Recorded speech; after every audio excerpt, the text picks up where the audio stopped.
Okay, I'm going to go ahead and knock out some of the introductory stuff so that we can get underway here.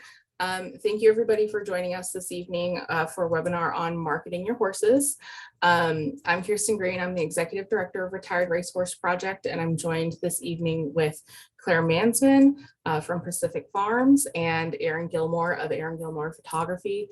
They are with us just to help us work on concepts of why it's important to put together really clear and succinct and just compelling marketing when you're putting out ads for your horse into the world. And this is relevant because for the Thoroughbred Makeover, we do a ASPCA Makeover Marketplace, which is a catalog that we put together of horses that are completing the makeover in the current year. And we market that extensively and invite people in to help shop for horses at the Thoroughbred Makeover. It's a very unique experience. There's basically no other event like it where you can try so many horses with so many different discipline backgrounds in one space. We facilitate vettings. There's opportunities to watch them in competition, meet their trainers, try them on site, and ideally take them home. So that's coming up, and our participants will have to be creating their ads for that. So we always try to put together something for them as a resource at this time in the summer every year. If you would like to get a copy of the catalog, we do mail it out for free to anybody who would like. There's information for the ASPCA Makeover Marketplace on our website, and the catalog sign up is there as well at therrp.org. Also new this year, kind of as an extension of the Makeover Marketplace, we're having the ASPCA Right Horse Adoption Barn. So that's going to be for organizations who are right horse adoption partners and warm-up ring participants who have thoroughbreds at any stage in life available for adoption in their program. And that's going to be a dedicated barn for those horses. And so we'll be including information about the participating organizations within the catalog as well. So it's a really great resource if you are in the market for horses or will be come October. So keep an eye out for that. Check out our website for more information. So with us again this evening, we have Clare Mansmann, who runs Pacific Farms with her husband, Tom, down in Hume, Virginia. They are a very thoroughbred-centric program and have a lot of discipline diversity in both of their backgrounds, and they bring that into their approach with training their thoroughbreds. They're Thoroughbred Makeover veterans, and they make very good use of the ASPCA Marketplace. They usually have a couple of horses with them each year, whether it's client-owned horses or horses that are within their program. Claire also happens to have a background in writing, so she's very helpful with this. Her ads are always at least entertaining, but always very compelling as well. And then we also have Erin Gilmore of Erin Gilmore Photography, who shoots all kinds of equestrian events, very much in Northern Virginia as well, and beyond. I think, Erin, you shoot in kind of all of the horse hubs in the United States, and I have also shot the Olympics as well. So thank you very much for joining us this evening.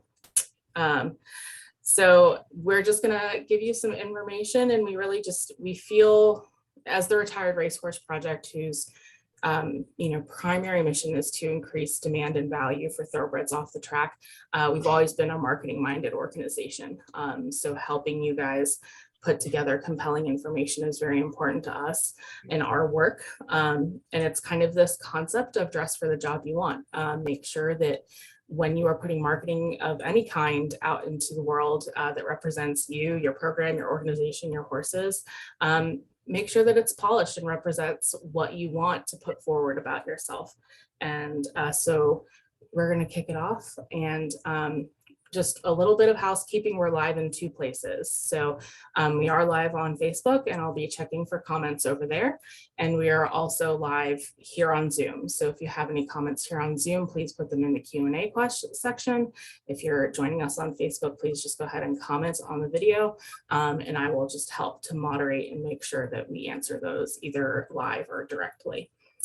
So I'm going to shut my camera down, and if you guys want to queue up any media or anything, just let me know. Take it away, Claire.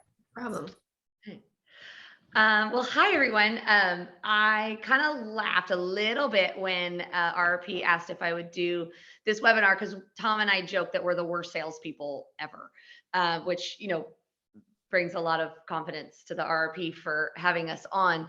But we say that because we're always really looking for the best thing for the horse. We're always maybe too honest. I don't think there is such a thing, but we joke about it a lot that we tell maybe too much about the horse because we care so much where they end up, and we care that they're really successful, and that's really the biggest thing.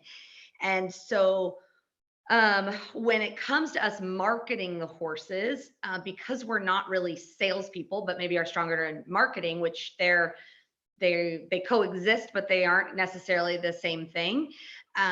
We really think of storytelling with our horses. And so we may or may not on our Facebook page put an ad together, but we will tell stories about the horses. And so a couple quick things that we do all the time is we hashtag their name. And then so you can search on our page with the hashtag of the horse's name and pull up all that horse's videos. We have lots of footage, whether it's the horse in the barn to being silly to training. We're very sure to show a realistic portrayal of the animal, but we're also really careful with the age of social media to not um, besmirch the horse, right? People can really, they don't need to see every mistake the horse makes. It's okay to make mistakes, but you want to, like Kirsten said, put the horse's best foot forward, dress them for the job they want, of course, with your honesty and your realism there. And so that's what we do throughout the year with our makeover horses. But when it comes time to do the ad, then we take all that footage and we try to put it together in a little paragraph for everybody.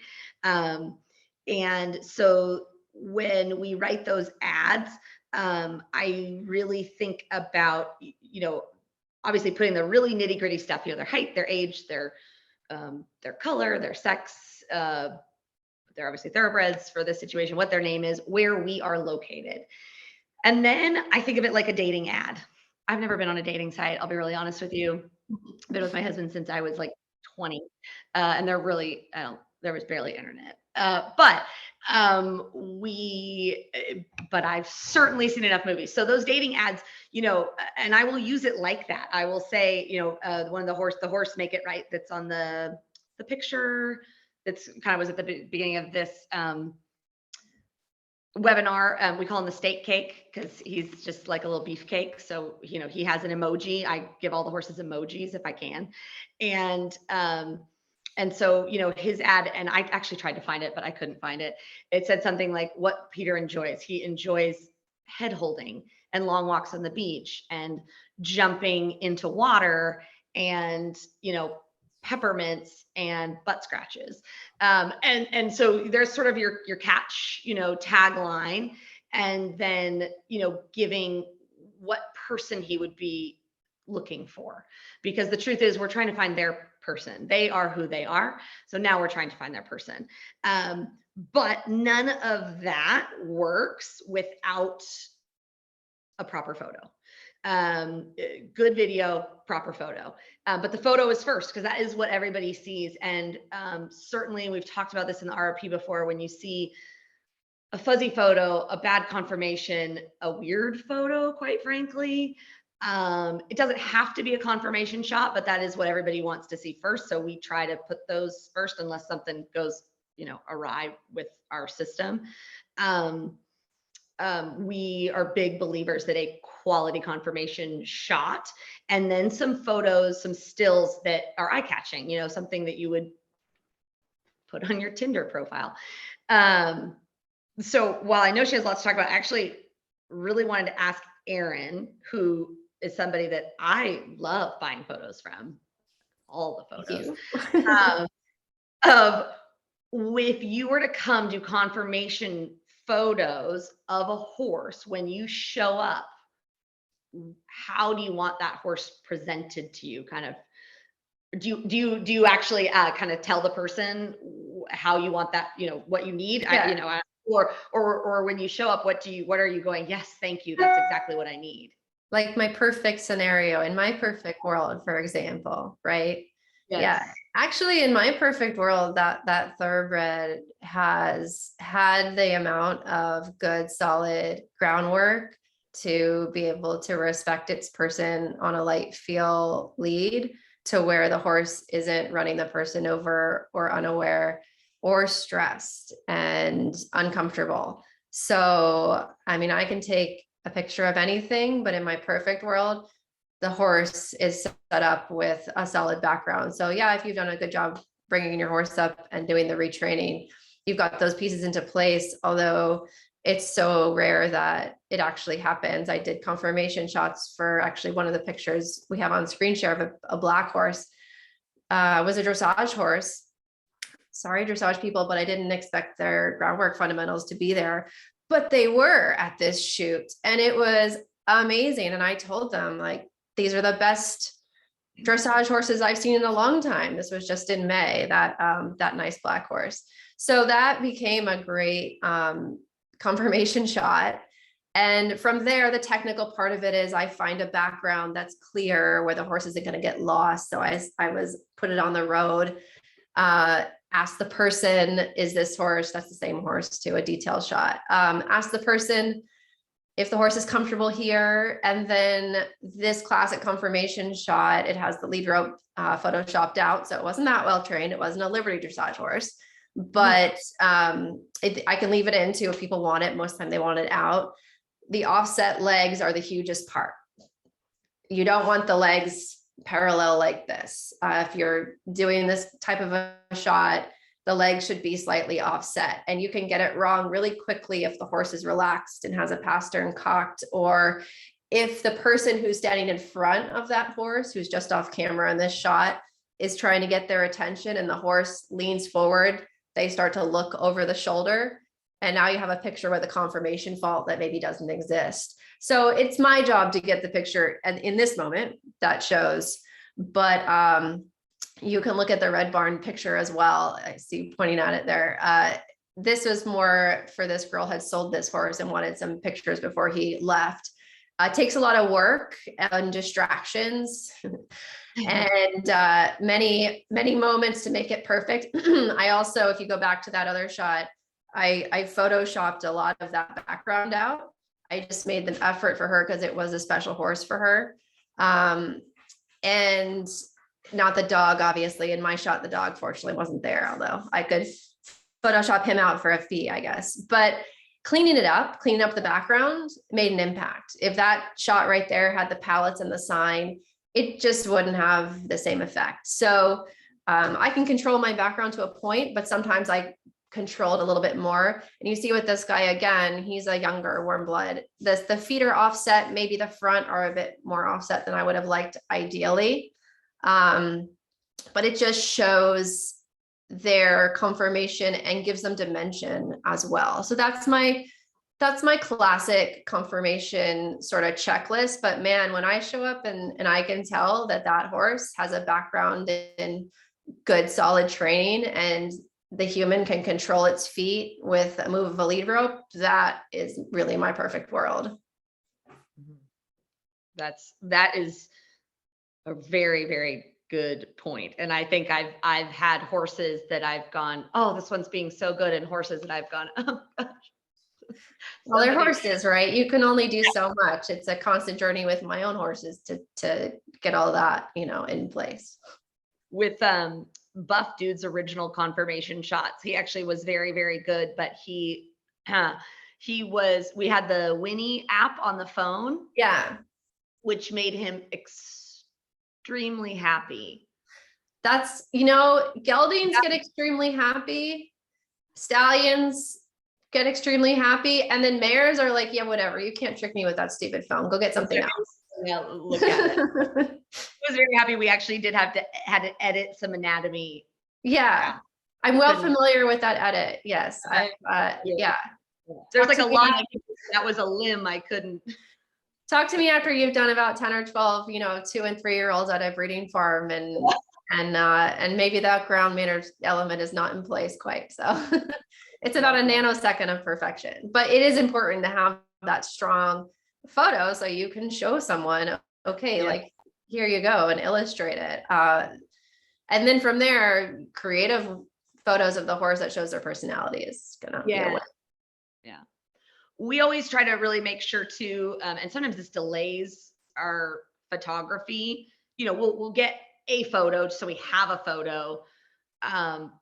But when it gets closer to the makeover, I want the muscling better, of course, and the weight better than, their original information.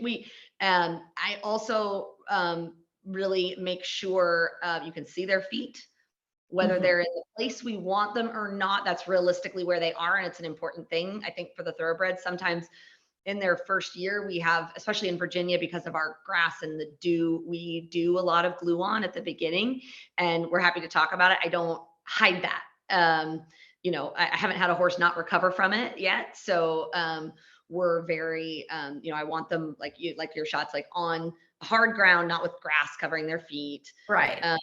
And then I also, want them more or less freshly shod too. So you can really see, not the end of their shoeing cycle, I should say. I think that's, they're understandable, but there's a lot of people looking at horses that don't know exactly what they're looking at. They might not be able to say, hey, it's fine. They're at they're at 4.5 weeks or something like that. And then obviously having, them, as at this stage of their career is muscled and, clean and, right. And as a photographer, no, I will not correct your horse's conformation in Photoshop. Maybe if it has a bleeding cut, I can fix that or something else temporary. But sometimes people have asked me some things and I'm like, well, that actually means that I'm not photographing like an accurate version of your horse. So let's just be accurate about it. Did have a horse pull off his shoe the morning of confirmation shots one time. Oh no. And like you're like, oh my gosh, like what do I do? And it was divulged, but it was actually not the photographer because it was sort of a practice run. But my friend's mom does a lot of photos. She actually put his shoe back on. As long as it didn't change the shoulder. No, it didn't change his feet. It's like they just put the little shoe. I thought it was whatever. But of course, I thought that was so funny. That was what I wrote about. Yeah. So I think that's really good. What about the personality shots and then like the action shots? Personality shots, it takes a horse person to photograph and bring out the horse's personality, and the same standards sort of apply. You want the horse comfortable. With thoroughbreds, this doesn't apply, but sometimes if I'm photographing an elderly horse at home because it's a special horse, boy, I can barely get that horse to wake up and look alert. Not a problem so much with the thoroughbreds, but having the handler with them helps. My black background portraits are very popular. I don't overly stage them. You'll see some that are very staged and, make the horse sort of look like a Breyer horse, but I want that horse to be moving around even for a black background portrait and just being itself. I always tell people, just have the lead rope as long as you can manage it and let the horse, I don't want it running out of the barn, but just stay. And if it turns its head, it's okay. If it puts its head on the ground, it's okay. Some of my best portraits have been in the moment between when the head is up here and where it goes on the ground. So, we're not photographing a statue or a vehicle. We're photographing a being with a personality. And that's what I look for. It's always a job of thinking on my feet, showing up to a barn I usually have never seen before.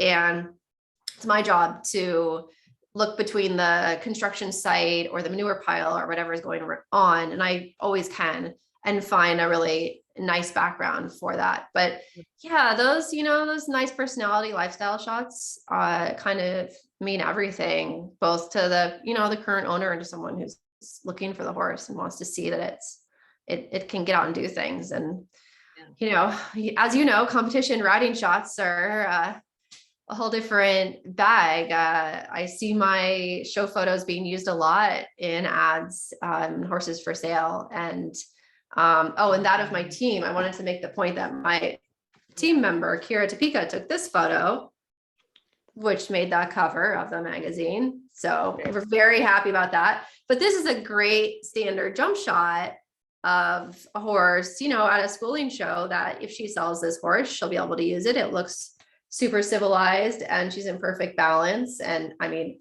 the horse's price just went up. It's on a magazine cover, for goodness sake. But you know, you want those proper competition shots. If you're going to a show and you know who the photographer is, then Melissa Fox says he's not yet.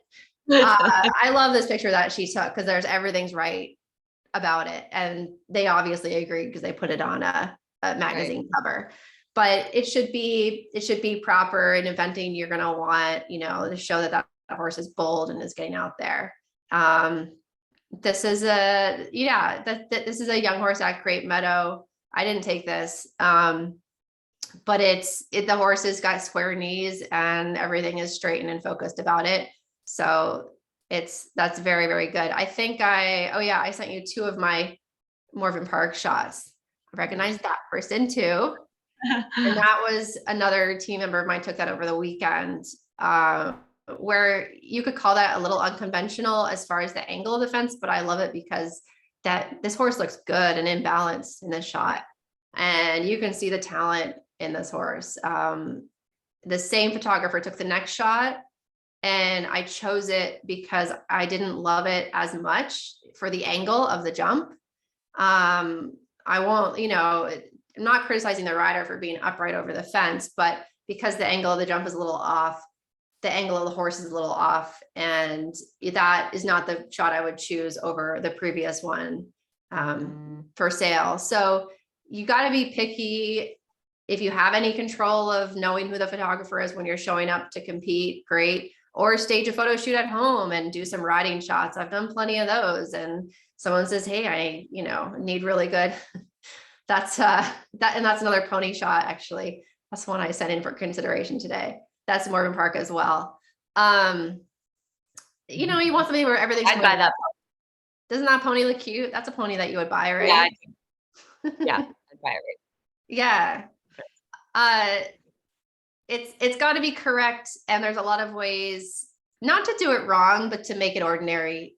And I try and make every jump shot extraordinary, whether it's a pony kid over a 2-6 fence or a jumper like that blue oxer where they're jumping 1.20 m, or someone over a cross rail. You can make them extraordinary at any level.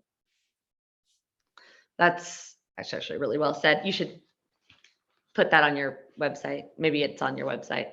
Extraordinary at every level, I think, is really kind of neat, because it kind of goes even whether it's confirmation shot and your attention to detail and to coming in and picking the location and helping get, like you said, it's our job as the handler to try to get it to do what we want, right? And however much training at that time. And beyond that, it's not your job to stress out about how ugly you think your barn is, or if you think there's not a good, you know, location. Like, truly a good photographer, you don't need to worry. That is my job.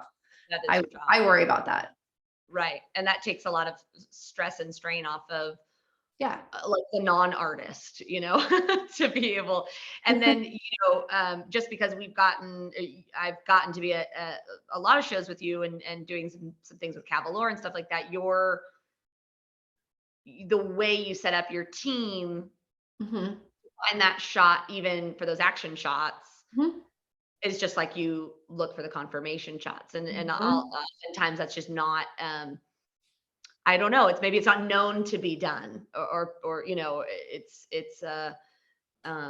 sounds like it should be, but very often, you know, you see. I'm starting to realize now, the more places I go, oh, why were you at that jump? That just seems weird. Like, that's right. You know, it's like training a horse. It takes a bit of feel and knowing what you're looking for, and also if I'm going to make the effort to go stand out in that field for 7-8 hours, I'm going to make it worth it. And if I'm Somebody try this thing. Yeah. it's going to be good no matter what. If it's beginner novice, I'm going to make it worth it. I can relate to those riders because I'm a rider myself. And choosing, I go out 2-3 days before the competition and look at everything for eventing and, choose the best spots, and it really does pay off. We walked up to the jumper ring the morning of this show and looked around, and then she just took it from there because we worked together, and, she takes amazing photographs. But yeah, location is everything. And by location, I mean my location where I choose to stand. And then you just have to ride your horse. You get the fun part. We get the fun part. Yeah. Well, I think that also is such a, when you say, to make it worthwhile, it's the same when you write your ad. You really want to show that you like this horse. I love that you tell a story too. It's good. It's so good, because one, it's more fun. Like, I don't know how many ads do you have to write before you're like, it's a right. Bay geldings we have. I've had a lot of bay geldings. I have a bay mare. 16 too. Yeah. For a while, these were not thoroughbreds, but we had 8 great horses in the barn. Nobody knew who they were. We had one that was a gelding. We'd have to peek underneath. We would mix them up sometimes. They were identical.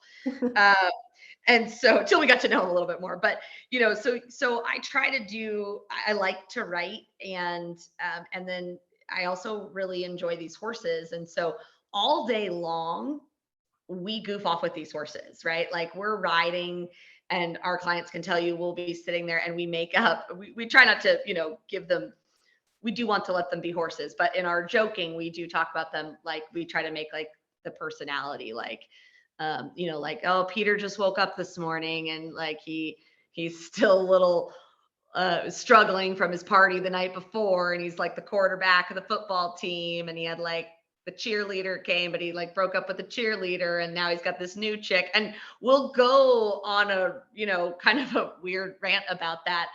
And next thing you know,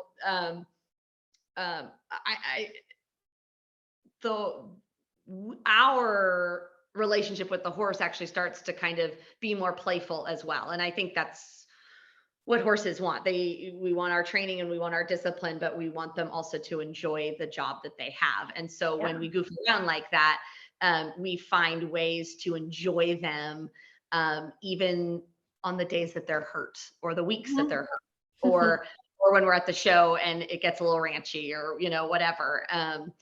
Tom likes to make fun of me about the buff dude horse all the time. He says, he doesn't actually like you. He just wants to eat. And I'm like, I know. And I feed him. Most of them just want to eat. But like, that's like literally all he wants to do.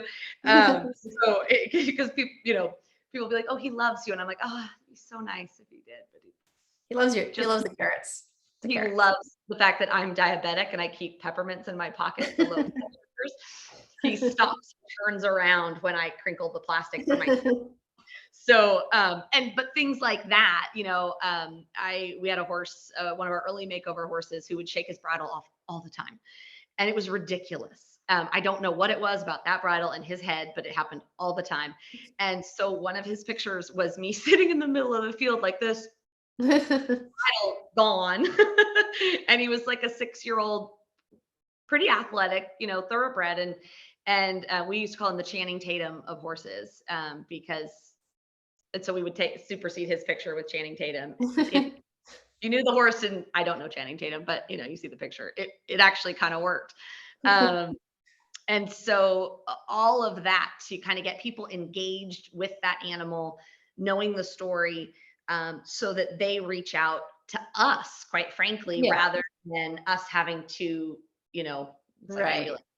That's really smart. And that's a really different way to put it, that, you're showing off their personalities and who they are, and then people are reaching out rather than just posting the ad, Yeah. And, maybe because I think on social media, we post ad after ad after ad. And I know that's how marketing works. I know you have to keep putting it out there, but sometimes you do kind of go like, did anybody see that? Like, you just feel a little bit like you're just shooting in the dark. And that's fine to post the ad. It's not my favorite thing. It's probably more pride that I go like, oh my gosh, I thought I just posted this. But what I love to do is show, the video at the show, or the video of a lesson of the gymnastics, or and we taught a lesson on the horse. We teach a lot of lessons on our horses, specifically to help them develop, to make sure other people can ride them. And hopefully, honestly, to get somebody to fall in love with them, whether it's that person taking the lesson, if they fall in love with them, or somebody who's watching that. So getting people to see what we love about them, and fall in love with them the same way that we have. And then, take their own, take it off on their own after that, for sure. But they're not just another bay gelding. Well, they're never just another bay gelding or mare, right? They're all special in their own way. They are. But you know how, like, when you see a bunch of like hounds would be a good example, when you go to a fox hunting meet, all the hounds, and they know all of their names. You go like, right. Do that. People do that with horses. So if we can engage people to actually getting to know, just via like a photograph, which horse that is, then I think we've done a good job, whether they buy them or not. Well, if Brenda wanted to know how much it costs to have me come out and do confirmation shots, and every photographer is different price point and all of that, and my price point's different if I'm at a breeding farm and doing everything, or everybody. You can spend anywhere from like $400 to $800 for a photo shoot. I'm structured, so I'm very generous with my photos. I send a whole set out for people. Sometimes if they're close enough near me and it's easy, I'll do a mini photo shoot and swing by for like a smaller set of photos. Other photographers just standardize, a low price for 6 photos. It's really, you just really got to reach out and ask the photographer near you. If the photographer has to travel, it's going to be a whole lot more, of course.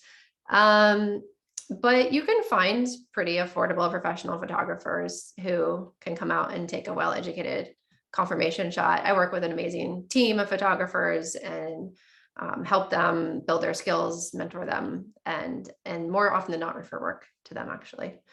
So yeah, you can spend $800 on a full photo shoot, but to pull off confirmation professional photos, you don't have to.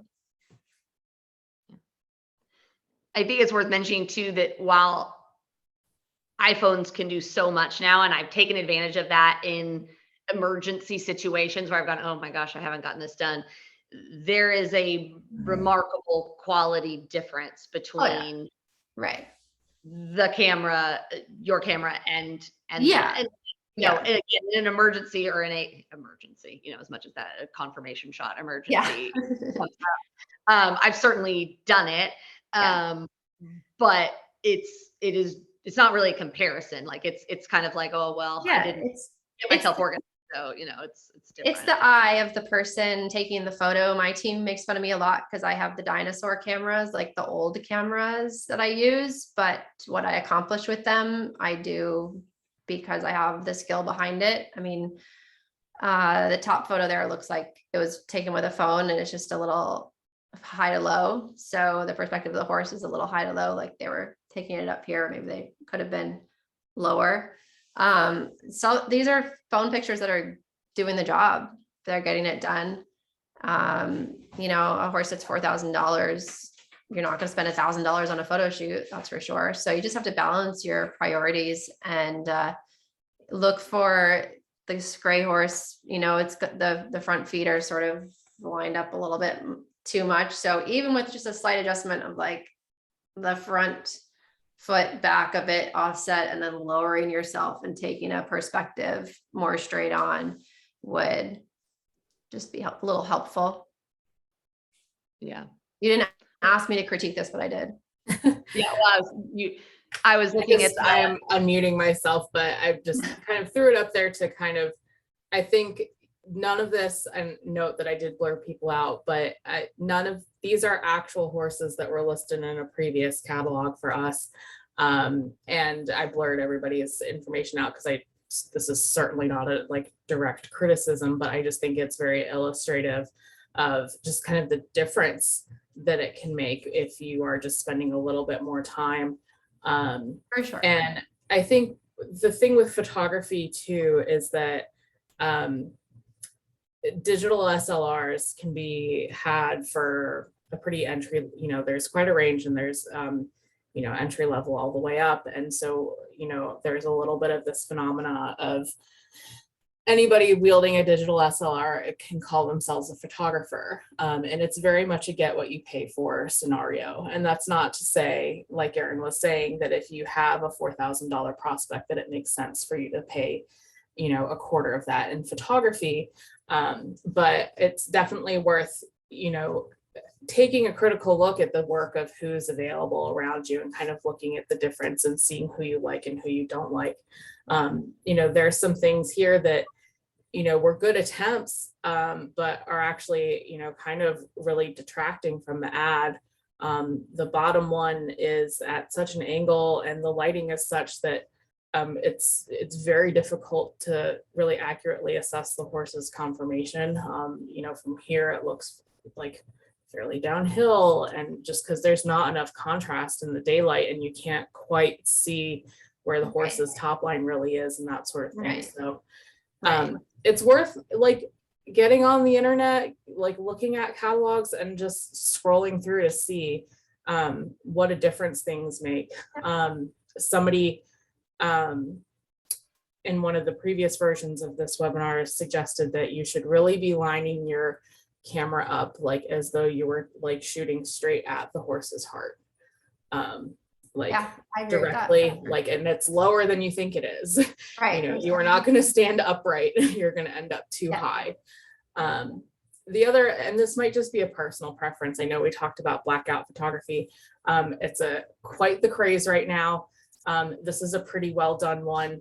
I think they're okay for ads. I personally kind of like to imagine horse ads the same way you would real estate listings. You want things like minimally staged, like you kind of want like suggestive clean slate, that sort of thing. Right. When you have these kind of like dramatic lighting situations, fake backgrounds, it's like you kind of start wondering what somebody is trying to hide in a situation. Well, no, say that the second to last photo there on your screen was taken during a black background photo of the black horse, and that it makes an impact. It's naturally lit, and there's actually no Photoshop in that photo. So if you put that alongside your confirmation shot and you have a photographer who can pull off a natural shot like that, that pulls in a bit of depth for the horse, that photo right there is not overly staged, right? Yeah. And yeah, an overly photoshopped background is gonna, like you say, sort of make you wonder if you're shopping. Yeah.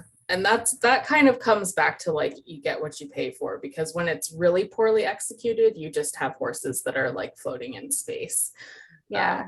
It's called the floating floor. I call it the floating floor. Yeah. Don't float the floor.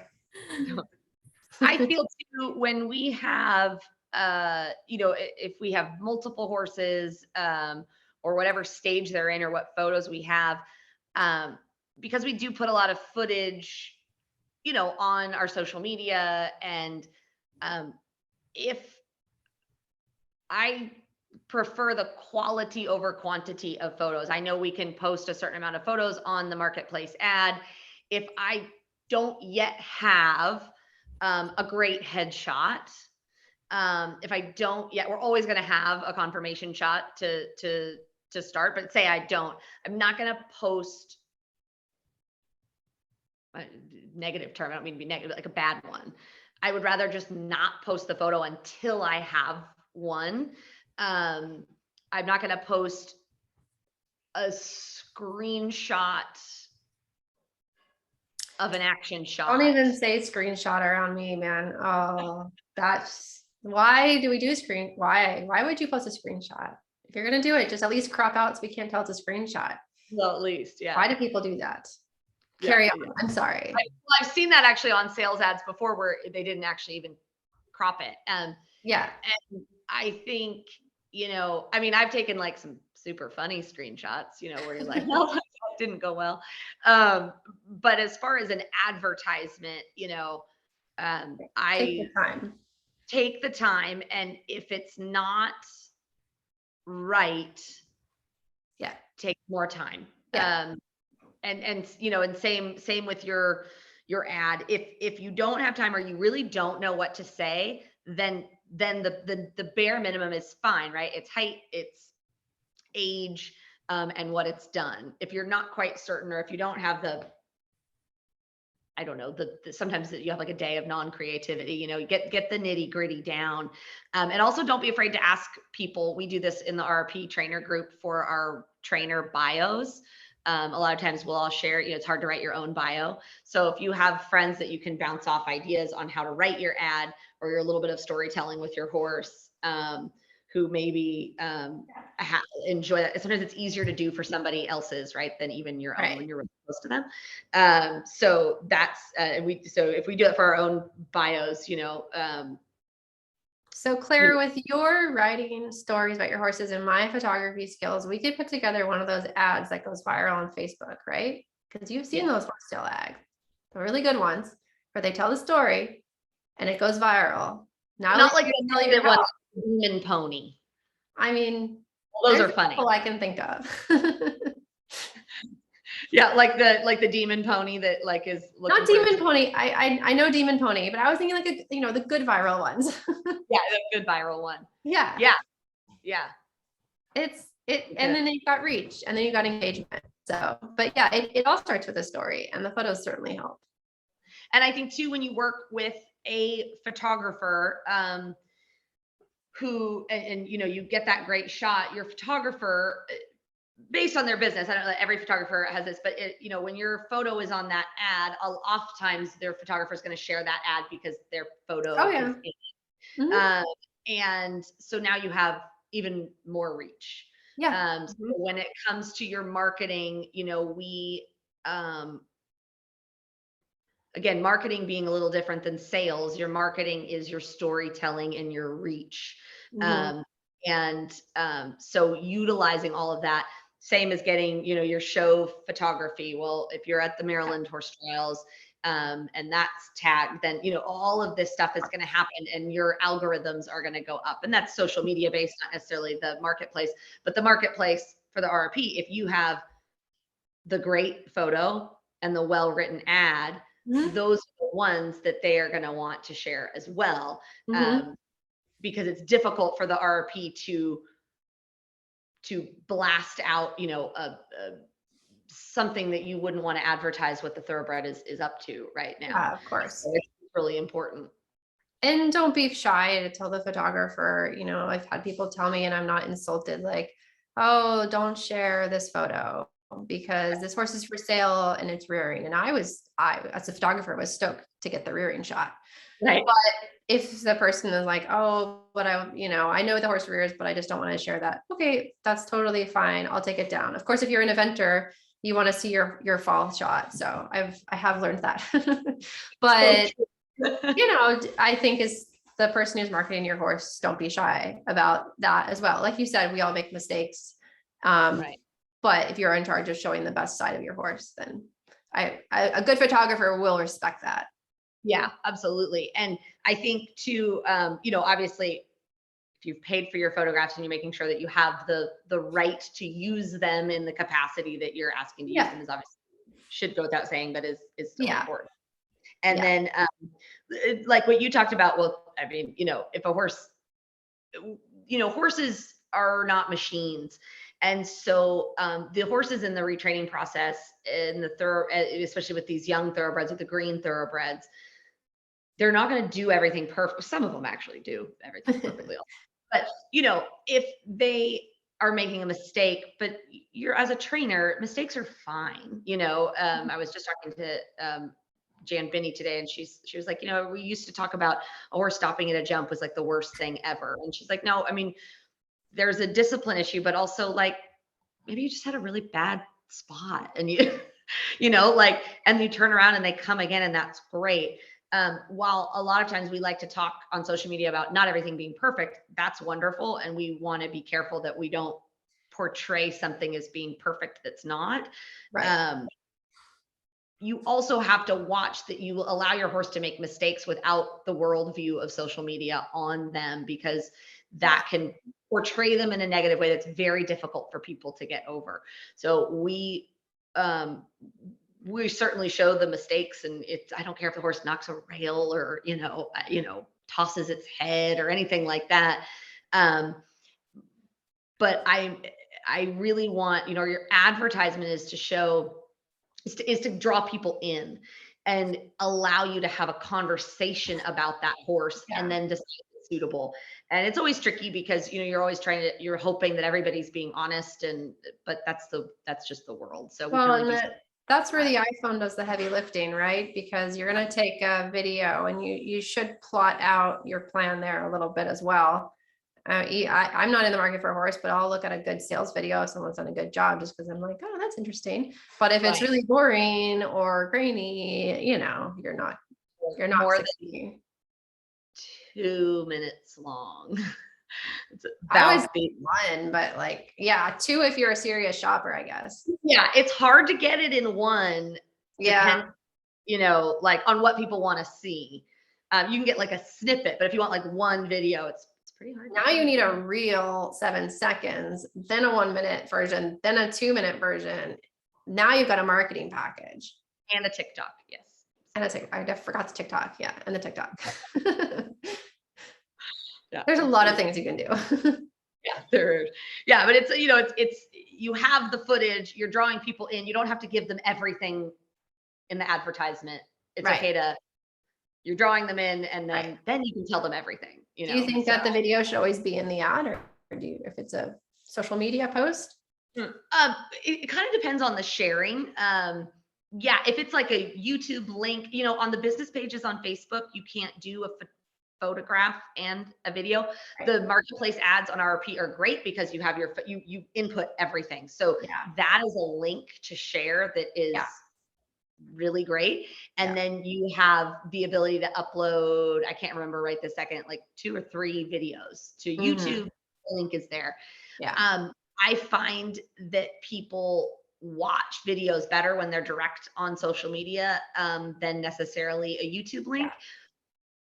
But the serious shoppers are going to look. So you're utilizing everything. You have your daily footage of the horse, your weekly footage of the horse, and that are on little snippets that are what we call training videos, not the sales video. If I have somebody looking or another trainer looking, I will say, I have video footage. It's training videos. This is not I haven't done the sales video because it's walk, trot, cantering. Honestly, that's all we got right now. I just haven't done that's as much as we're doing. Or the horses just come in, and so here is footage and you can see it. And most people are actually perfectly fine with that. But then you're going to put together your first YouTube link on the RP site can be your actual, just like your proper sales video, kind of classical, and then maybe some competition and things like that. But your daily footage of walking around, going on the hack, I like to show that the horses are hacking out, and often that video from the saddle of us taking our crew of students out on the 4-year-old crossing creeks is that to me. And the other thing the kind of final thing that I think of with video footage is when we talk about sales is we know these horses are going to leave, often are going to leave our program. Hopefully they go to another program. We really want to make sure we keep footage that this is what the horse was doing, because it's going to leave. It has to go through a transitional process. We are understanding of that. Many people are, some people are less. And so if somebody were to say, well, I'm having trouble with this, one, we're very happy to help. And one of the things we can say is, well, let me show you a video of the horse doing this. So let's help you get back to this, right? Not in a negative sense. It's that, this horse has been standing at the mounting block since the day that it arrived. And it's very easy. A horse will stop standing at the mounting block real fast. Right. we know that it has done that, and we know it has loaded on the trailer. Here's him getting on and off the trailer, and here's him walking through. And here is the junior riding him. Here's him by himself. Here's him on the buckle. And so it's sort of an evidence-based, It's so important. Yeah. That's such a good point.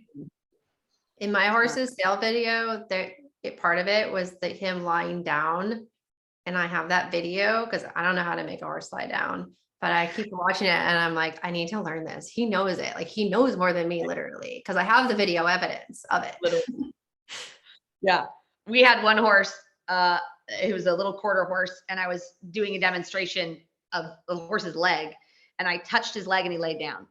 And I was like, oh, I didn't know he knew how to do that. And then I sat and I kept trying to press like I couldn't learn how to have him do it from the old owner, but it was really funny. I was like, I hit a button. That's a funny surprise. Yeah, it was something else that day. That's fantastic. So yeah, it was the button. His name was Smoke. He's amazing. He lives in California. He ponies out the Tommytown racehorses, which is where multiple of our many of our California racehorses come from. So Smoke is super still cool. in the family. Aw. And he does still live with everybody, I guess. So, are there any questions anywhere that we don't know about? I'm not touching my computer. I don't know how to see everything. Yeah. Any other final so far on Facebook? All right. I think I had one more confirmation shot I shared with you. That was a gray horse, and it was still the near side. That one is a hunter. I don't know if you can pull it up. There we go. That's a nice top line. I really liked. It's relaxed and it's forward, and that's out of camera. That hasn't been edited yet. I just took that last week. You can see how I like to stand horses in the middle of a road, but it creates a nice background if you don't have like a big open horizon. And this one, I will end up photoshopping out that chain for the client. But, this took 4 people, lots of sweat, horse not standing still, moving. I just stayed in my Zen space and waited until that came together. And it always does, with a little bit of patience. But a shot like this will, I hope it's appealing. It's a beautiful horse. That also makes my job really easy. It was really well presented. But a shot like this, while it's standard, it can also be extraordinary. It doesn't have to be boring. And a gray horse is always a win. So, at least for me. Yeah, it's different when you're the groom. That is true. Very illustrative of like just how low is low enough to be truly straight on and square with the horse. Like right. I always tell people hips behind shoulders, because if the hips are out of line with the shoulders, that's when the perspective goes off. And then I jump around like a frog and line myself up with the shoulder to get the shot. Because if I was lined up with the head, the perspective would be off, or vice versa. So yeah, I jump around like a weirdo, and then someone else is over here like a weirdo, just trying to distract the horse. And the last thing I'll say is I have lots of people who get in front of the horse and just start like doing this constantly. What you're doing is you're just desensitizing your horse. Right. You're training your horse not to pay attention to you, basically, because they look for a second and they're like, whatever, weird human, they ignore you. So I coach the people I'm working with a lot, like, draw your attention, to the horse and have the horse look at you. And then whatever you're doing, be quiet, because that horse is now standing there perfectly and it's giving you the result that you wanted. It's been trying to figure out what you wanted this whole time. Thinking about how that horse is thinking is really going to help make a successful picture, instead of just like taking the box of rocks and shaking it incessantly. It just goes back to how you're relating to your horse and how you're handling it. So that's what we were talking about last week when I was at this photo shoot. I always have like the person that's like at the wrong angle, like whistling at the horse, like an ex person that just like, I don't understand it. Right. They're like And I was like, oh, Yeah. you're not. No, I have my bossy photo shoot voice. It does get things done. So We call that mom voice around here.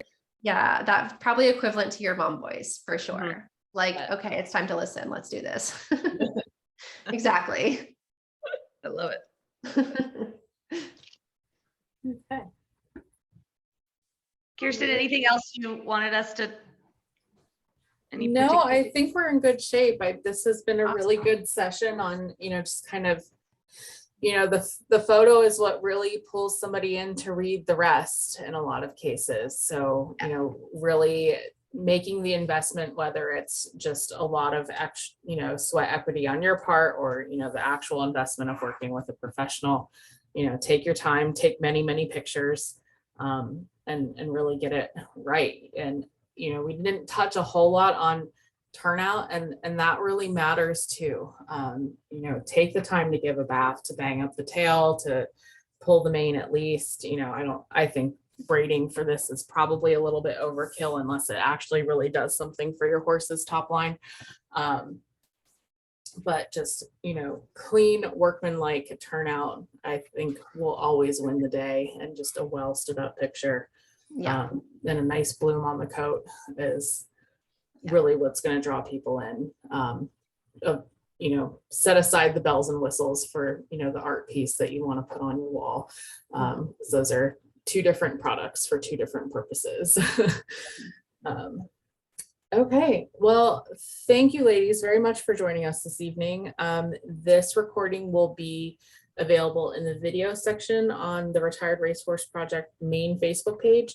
And we always record the Zoom and put it up on our YouTube account for people who do not partake in Facebook.